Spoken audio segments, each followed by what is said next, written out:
thank each of you. Appreciate all you have contributed, gentlemen. I'm going to start out with a broader question directed to all of you.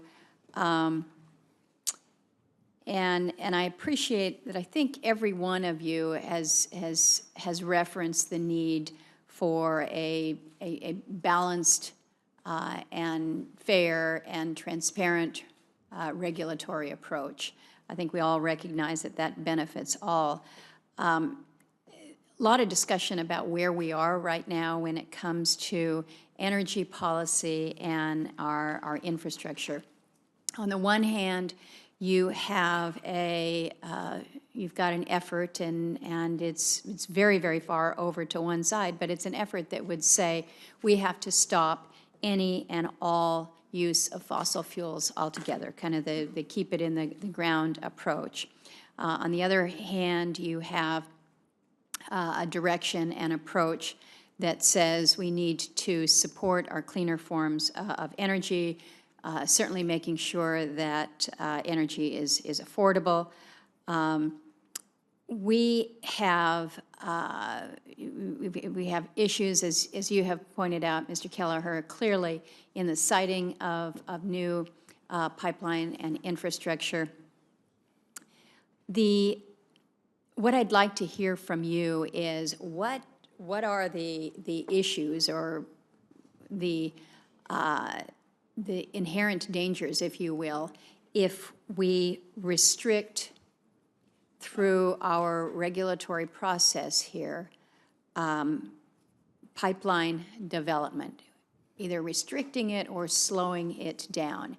I believe it was you, Mr. Hecker, that mentioned things like congestion costs. Mr. Murkowski, you recognize the environmental benefits that natural gas brings to us. But can you speak to the consequences if our infrastructure is not allowed to keep up with not only the demand, but the desire for affordable and clean and efficient energy sources? And I'll just start at this end and we'll go down the line. Thank you, Madam Chairman.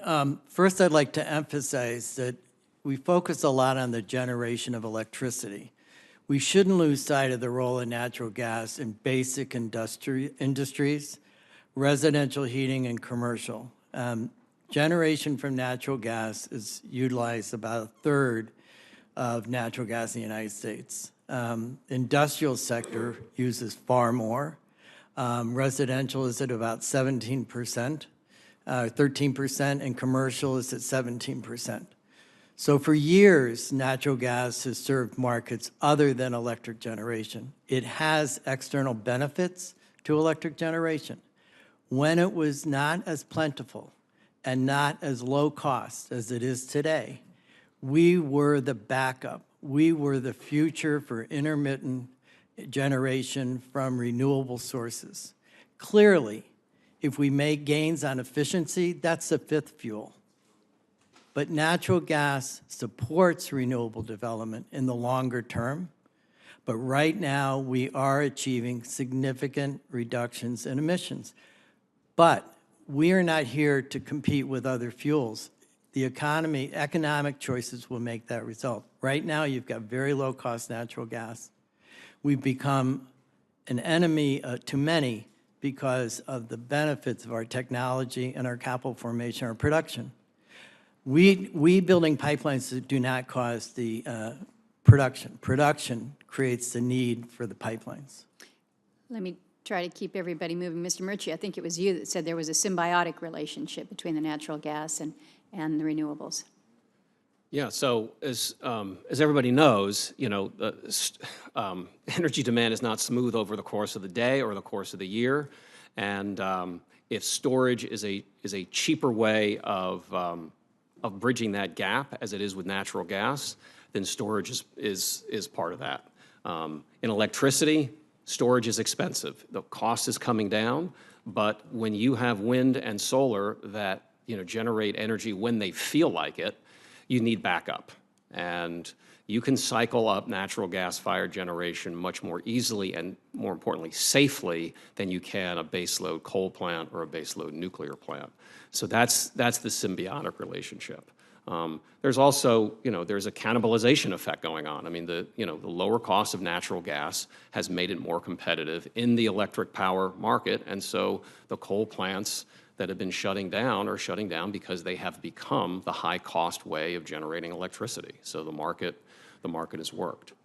In answer to your question, what's the impact if we don't build more gas pipelines or if we slow the infrastructure development? Again, as an investor in a commodity business, it always comes down to cost. And so, if the result is an allocation of capital or a use of resources that are less than optimal, then simply the costs will be higher. And the question is, from a policy statement, whether those costs are worth it. I think everybody here used the word predictable on the regulatory regime discussion more than once. I did not put them up to that.